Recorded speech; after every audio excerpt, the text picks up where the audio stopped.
ایک جو مرحلہ ہوتا ہے کہ انسان کے تمام اعمال میں وہ صداقت پائی جائے، اس مرحلے تک کیسے ہم پہنچیں؟ 3-4 منٹ کا وقت ہے آپ کے پاس. علیکم السلام ورحمۃ اللہ وبرکاتہ. اس فرصت پہ توفیق خداوندی اور نگاہ معصومین علیہ السلام کے شکر گزار اور سپاس گزار ہیں. بہت ہی اہم نقطہ ہے صداقت اور رازگوئی. جیسا کہ ڈاکٹر صاحب ابھی گفتگو فرما رہے تھے، میں اس بات کی طرف ضرور توجہ دلاؤں گا.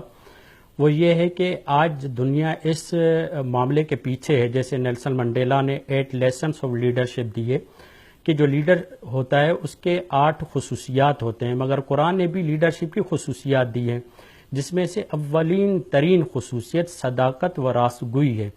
اور صداقت جیسا کہ آپ نے اشارہ کیا، کردار میں، افعال میں، زبان میں، ہر اعتبار سے صداقت جھلکتی ہوئی نظر آنی چاہیے. جو لیڈر ہوتا ہے اس کی اولین خصوصیت یہی ہے کہ وہ صادق ہو. اگر وہ صادق نہیں ہوگا، یہ سیاست مداران جو آج کے سیاست مداران ہیں ان کے لیے بھی یہ درس ہے کہ آپ نیلسن منڈیلا کی طرف جانے سے پہلے قرآن کی طرف آئیں، اخلاقیات اور اہل بیت علیہ السلام کی طرف آئیں کہ وہ کیا فرماتے ہیں. وہ فرماتے ہیں کہ صداقت اولین شرط ہے رہنما بننے کے لیے، لیڈر بننے کے لیے، کیونکہ یہ معاشرہ، یہ سماج بڑھ ہی تب پائے گا جب ایک اچھا رہنما اور لیڈر ان کے پاس ہو.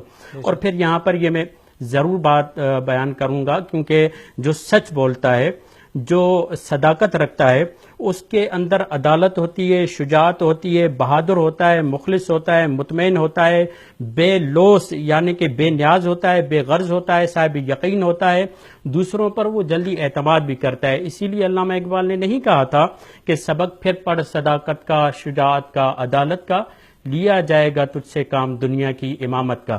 رسول خدا صلی اللہ علیہ وآلہ وسلم کے بھی یہاں پر ہمارے سامنے فرامین موجود ہیں. وہ فرماتے ہیں کہ صدق و سچائی ایسی ہے جو انسان کو اطمینان بخشتی ہے. آج کل جتنے لوگ پریشان ہیں، سب سے بڑا پریشانی کا سبب یہی ہے کہ انسان جھوٹ بولتے ہیں.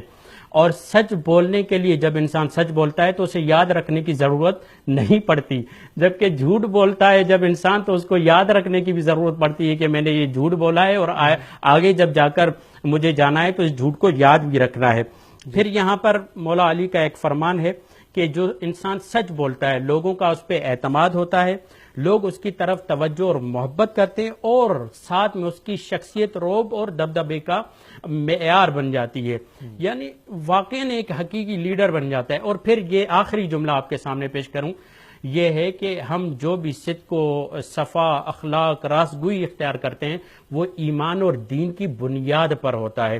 اسی لیے یہ جملہ ہمارے سامنے ایک فرانسیسی فلسفی کہتا ہے، ڈیکارٹ، کہ یاد رکھو بغیر ایمان کے اخلاق ایسے ہیں جیسے ہم برف پر کوئی عمارت بنائیں. یقیناً کوئی بھی اخلاق ہو اس کی بیس اور بنیاد ایمان اور دین ہونا چاہیے. والسلام علیکم ورحمۃ اللہ وبرکاتہ.